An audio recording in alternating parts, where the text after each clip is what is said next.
Bathroom के अंदर घुस के उसने कुंडी बंद कर दी। कुंडी बंद करने के बाद उसने वहाँ पर लड़की के साथ उल्टा सीधा करने की कोशिश करी। मुझे गलत तरीके से टच करा, मुझे बाथरूम में बंद कर दिया। कह रहे कि मैम आपकी नाभि चेक कर रहा हूँ। कह रहे कपड़े मतलब कि नीचे करो। मैंने कहा भैया ये क्या कर रहे हो। उसने जब गेट बंद करा मैंने कहा भैया ये क्या कर रहे हो, भैया जल्दी हटो यहाँ से। लड़की ने जब शोर मचाने की कोशिश करी वो घबरा गया, वो डर गया। डरने के बाद उसने कुंडी खोल दी।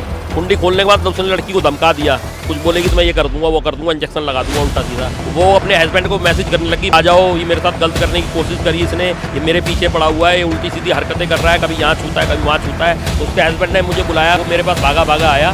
तो मैसेज करते हुए हम 6-7 लोग रात को आए यहाँ पर। बाहर एक गार्ड बैठा हुआ था। गार्ड से हमने पूछा कि अंदर क्या बात हुई है भाई, मैसेज आ रहे हैं, कोई हरकत हो गई है, अंदर जाके देखो। तो गार्ड बोलता कुछ नहीं है जी, वो दवाई के नशे में ना लड़की ऐसे वैसे बोलती रहती है, उल जलूल करती रहती हैं।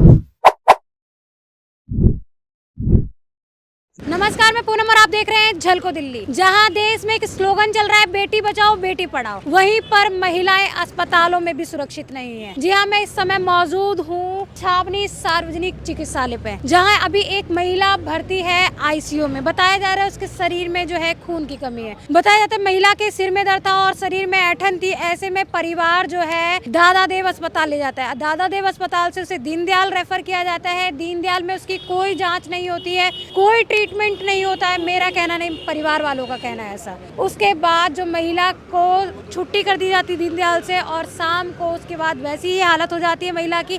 ऐसे में परिवार जो है आनन फानन में इस अस्पताल में महिला को भर्ती कराता है। सुबह से शाम हो जाती है, ट्रीटमेंट चलता है। परिवार वालों ने बताया ट्रीटमेंट अच्छा था, पर वार्ड बॉय ने जो हरकत की महिला के साथ, ऐसी हरकत शायद किसी और के साथ भी की होगी पहले। महिला के भाई है? मैं बड़ा भाई हूँ जी। क्या हुआ था? ये बीमार थी, आपकी सिस्टर जो बीमार? हाँ जी हाँ जी, क्या बीमार थी। उम्र ये करीब 31-32 साल की उम्र है। हाँ, इसको तकलीफ थी, खून की कमी, मतलब कि इसको चक्कर आए थे, हाथ पैर ऐंठ गए थे। तो इसको हम लेके गए दादा देव हॉस्पिटल लेके गए। वहाँ पर उन्होंने बता दिया कि खून 6 पॉइंट है, चेकअप कराया, 6 पॉइंट खून है, आप ना इसे रेफर करा लो दीनदयाल लेके गए। दीनदयाल वालों ने सुबह से शाम तक बैठा लिया, कुछ ग्लूकोज नहीं, कुछ नहीं चढ़ाया।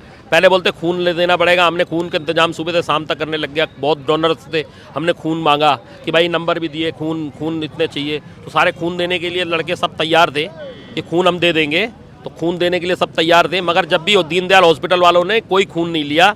हमारी बहन को शाम को बोल दिया कि इसको ले जाओ, ये ठीक ठाक है, अपने घर ले जाओ। जब हम घर लेके आए, इसकी फिर तबीयत सही नहीं रही। ये रात को भी वो करने लग गई, इसके हाथ पैर ऐंठने लग गए। फिर हमने इसको नारियल पानी वानी ये सब देने की कोशिश करी, मगर रात को भी तबीयत बहुत खराब, रात बड़ी मुश्किल से काटी इसने। तो हम सुबह हमारे को किसी ने बताया कि भाई दिल्ली कैंट के हॉस्पिटल में ले जाओ, वहाँ सुनवाई होती है। तो हम ये छावनी सार्वजनिक चिकित्सा हॉस्पिटल लेके आए। 9:30 बजे हम आ गए। तो इसका हस्बैंड भी आया, उसने लेके आया। उसके बाद यहाँ अंदर गए, डॉक्टरों ने देखा, उन्होंने बोला इसको भर्ती करना पड़ेगा, इसका खून की कमी है। तो हमने इसको खून की कमी के लिए यहाँ पे भर्ती करा दिया।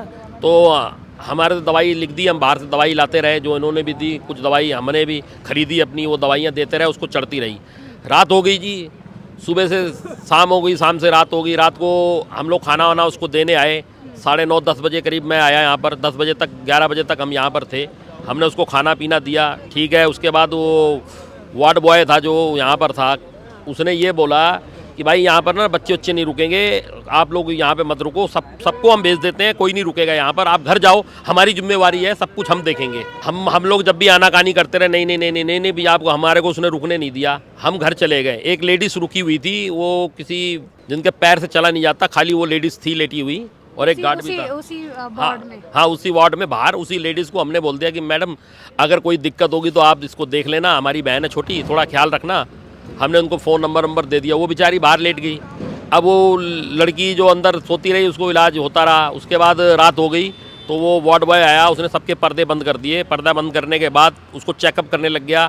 उसने दवाई दी, उसने बताया मेरे को बुखार तो थोड़ा सा लग रहा है, तो बुखार चेक करने लग गया। बुखार चेक करके आला लेके उल्टी सीधी सी हरकतें करने लग गया वो। तो वो लड़की को थोड़ा शक हुआ, तो उसने पता नहीं कौन सा इसको इंजेक्शन लगाया, उससे उसको बड़ी तेज़ पेशाब आया। वो पेशाब करने के लिए बाथरूम की साइड भागी। जब बाथरूम गई तो बाथरूम के अंदर पीछे वो भी बाथरूम के अंदर घुस गया। वहाँ पे एक चद्दर बिछा रखी थी उसने। वो करने के बाद उसने बाथरूम के अंदर घुस के उसने कुंडी बंद कर दी। कुंडी बंद करने के बाद उसने वहाँ पर लड़की के साथ उल्टा सीधा करने की कोशिश करी, मगर लड़की बहुत वो थी, उसने नशा नहीं हुआ उसको, जो दवाई उसको लगाई गई थी। उसके बाद उसने धक्का मारा और धक्का मार के बोलने लगी हटो, और धक्का मार के कुंडी के साइड भागने लगी। वो पीछे से खींचने लग गया। जब वो खींचने लग गया तो लड़की फिर आगे को भागी। लड़की ने जब शोर मचाने की कोशिश करी, वो घबरा गया, वो डर गया।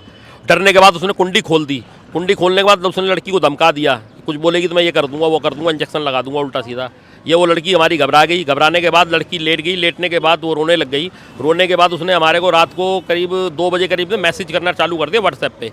वो अपने हस्बैंड को मैसेज करने लगी, भैया आ जाओ, ये मेरे साथ गलत करने की कोशिश करी इसने, ये मेरे पीछे पड़ा हुआ है, ये उल्टी सीधी हरकतें कर रहा है, कभी यहाँ छूता है कभी वहाँ छूता है। और ये मैं बाथरूम गई, बाथरूम में ले जाके कुंडी बंद करके इसने मेरे रेप करने की कोशिश करी, इसने मेरे कपड़े फाड़ने की कोशिश करी। और मुझसे बोलने लगे कि नाप बैठा दूँ, तुम्हारा नाप सही हो जाएगी। जब मैंने इसको बोला तू अंदर कैसे आ गया, तो बोलता नाप आपकी उखड़ी है, मैं नाप सही कर दूंगा, कपड़े उतारो, ये वो करने लग गया। और लड़की घबराने लगी, चिल्लाने लग गई। चिल्लाने के बाद लड़की गई अंदर जाके वो मैसेज करने लग गई हमारे को। हम सो रहे थे, 2 बजे मैसेज आया पहला। तो उसके हस्बैंड ने मुझे बुलाया, बोला भैया, पहले वो बोलने लगी कि आप अकेले ही आ जाओ, भैया को मत दिखाना, लड़ाई झगड़ा हो जाएगा। वो मेरे पास भागा आया। तो मैसेज करते हुए हम 6-7 लोग रात को आए यहाँ पर। तो रात को हम हॉस्पिटल में गए, अंदर गए। वो घबराई हुई थी, डरी हुई थी। उस टाइम तो कुछ नहीं बोली वो।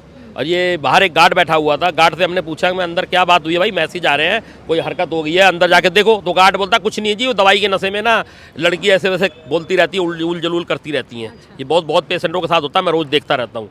तो हम समझ के हम लोग बाहर ही खड़े हो गए। फिर मैं आधे घंटे करीब अंदर गया। तो मैंने अपनी बहन से पूछा, तो मेरी बहन बोलने लगी वो वहाँ पर है एक आदमी, उसने मेरे साथ गलत करने की कोशिश करी, भैया मुझे यहाँ से ले चलो, पुलिस को कॉल करो, पुलिस बुलाओ।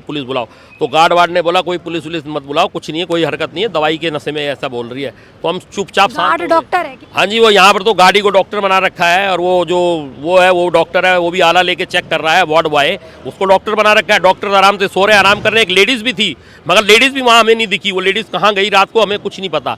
बस कागजों में और उसमें दिखाने में दिख रही थी कि लेडीज़ है अंदर, मगर लेडीज़ भी नहीं थी। कानूनी कार्रवाई क्या की गई है अभी तक? डॉक्टरों को सबको बोला, तो डॉक्टर ने एप्लीकेशन उसन लिखवा के वो अपने पास धर ली। बाकी कोई कार्रवाई नहीं, कोई पुलिस कुछ नहीं बुलाया। करते वार्ड बॉय का नाम क्या है, कहाँ का रहने वाला है? वार्ड बॉय का नाम कुलदीप नाम बताया है। करिए कुलदीप नाम है, राजस्थान का रहने वाला है। बस कुलदीप पता है, वो भाग गया यहाँ से। तो हॉस्पिटल प्रशासन ने भी उसके लिए खिलाफ क्या कार्रवाई की अभी तक? कोई कार्रवाई क्या करिए, वो हॉस्पिटल प्रशासन ने कुछ भी नहीं किया। फिर हमारे को जब हम देखते रहे कुछ नहीं है, पुलिस के लिए भी हमें मना किया गया, मगर हमने पुलिस की कार्रवाई, मेरे पिताजी को मैंने बताया, मेरे पिताजी बोलते हैं कि तुरंत कार्रवाई करो पुलिस को। पुलिस में जरूर देना, कल को आपकी बहन बेटी के साथ हुआ है, किसी और के साथ भी इसने किया होगा, और ये और भी आगे करेगा किसी के साथ, तो उसकी कंप्लेंट करो आप। तो वही कंप्लेंट करने के लिए मैंने थाने में 100 नंबर को कॉल करवाया और कंप्लेंट करवाई है ये। इसीलिए हमने कंप्लेंट कराई। हमारे सख्त से सख्त कार्रवाई होनी चाहिए उसके खिलाफ। वो कितनी लेडीज़ों के साथ रेप करने की कोशिश कर रहा है, उसके लिए उसकी अगर वो कोशिश करता है, उसको पकड़ा जाए, उसको जेल में डाला जाए। ऐसा लगता है कि वो जो गार्ड है उसने ये बोला है कि वो नशे की हालत में, इसका मतलब ऐसी घटना पहले भी हुई है? हाँ जी, हाँ, पहले भी गार्ड तो ऐसे ही बोल रहा था, बोला कई औरतें ऐसे से यहाँ पे करती हैं। वो होता है, वो दवाई के नशे में ऐसा कर जाती है, दवाई जब चढ़ती है रात को उल्टा सीधा वो करती हैं। तो वो हमारे को यही दिलासा देता रहेगा, कोई ऐसी बात नहीं है, घबराओ मत, मैं हूँ। और उसने कोई कार्रवाई नहीं, ना वो अंदर गया ना बाहर गया, वो अपना ऐसे बिस्तर में कम्बल में सोता रहा। मेरा नाम शबा है। हाँ, क्या हुआ था? मैं कल रात को कल दिन से यहाँ पे एडमिट थी। तो मैं दिन में एडमिट थी, लेडीज़ गार्ड था, वो थी, सब स्टाफ के थे। मुझे गलत तरीके से टच करा, मुझे बाथरूम में बंद कर दिया, कह रहे कि मैम आपकी नाभि चेक कर रहा हूँ। तो मैंने बोला कि भैया ऐसे कैसे होता है नाभि चेक करना। मैंने कहा भैया खोलो नहीं तो मैं आवाज़ लगा दूँगी। कह रहे मैम सॉरी। उसने फिर गेट खोल दिया, मुझे मेरे शरीर को टच करा बस उसने, बस। और मैंने कहा भैया जल्दी से हटो भैया, मैंने तो किसी को बुला लूँगी बस। बाथरूम में आप खुद गए वो लेके? नहीं, वो लेके गया था। क्या नाम था उसका? उसका कुलदीप। आपका बुखार वगैरह चेक कर रहा था ऐसा? हाँ, वो मुझे बुखार चेक कर रहा था, मुझे फीवर था उस टाइम। मुझे इंजेक्शन दिया तो मुझे थोड़ा बहुत तेज हेडेक हो गया। फिर उसने मुझे बातों में लगाए रखा, मेरे घर वालों के बारे में पूछा, हर चीज़ के बारे में वहाँ पे पूछने लगे, आपके पति ड्रिंक तो नहीं करते? मैंने कहा नहीं, ऐसा कुछ नहीं हुआ, ऐसा कुछ नहीं है। तो ऐसे करके कह रहा है आपकी नाभि चेक करता हूँ। कपड़े भी हटाए? कपड़े हटाया वहाँ पर, कह रहा है कपड़े मतलब कि नीचे करो। मैंने कहा भैया ये क्या कर रहे हो? उसने जब गेट बंद करा, मैंने कहा भैया ये क्या कर रहे हो, भैया जल्दी हटो यहाँ से, गेट खोलो नहीं तो मैं चिल्ला दूंगी। फिर मैं आकर के अपने हस्बैंड को सारी बात मैसेज पे बात बताई, कंबल ओढ़ करके, कि कोई देख ना ले, कल को मुझे मार डालेना। अपनी जान बचाने के लिए मैं पूरी रात नहीं सोई, आज पूरा दिन नहीं सोई, और मुझे अभी भी फीवर है और मुझे बहुत टेंशन हो। वार्ड में आप भर्ती थे, उस वार्ड में और कितनी महिलाएं थी? 4-5 थी और वो सबके बीच में सो रहा था उस टाइम। हाँ, वो मुझे बाद में पता चला। मुझे नर्सिंग स्टाफ का बंदा था या गार्ड था कोई? नहीं, नर्सिंग स्टाफ का बंदा था। क्या नाम वगैरह कुछ पता नहीं है आपको? नहीं, बस कुलदीप पता है बस। मामले पर एक्शन करवाना चाहेंगे, कानूनी कार्रवाई करवाएंगे? हाँ, मैं कानूनी कार्रवाई करूँगी। मुझे इंसाफ चाहिए कि मेरे सामने भी कोई और लड़की ऐसा ना हो। क्या कह रहा था वो कि क्या करने के लिए बोल? कि नाप बैठा देंगे, तेरे नाप है, बता, लेटेगी यहाँ पे नाप बैठा लेंगे। इस तरीके फिर महिला ने अपने पति को कॉल किया। हाँ, कितने बजे की बात होगी ये? 2:30 बजे की बात है।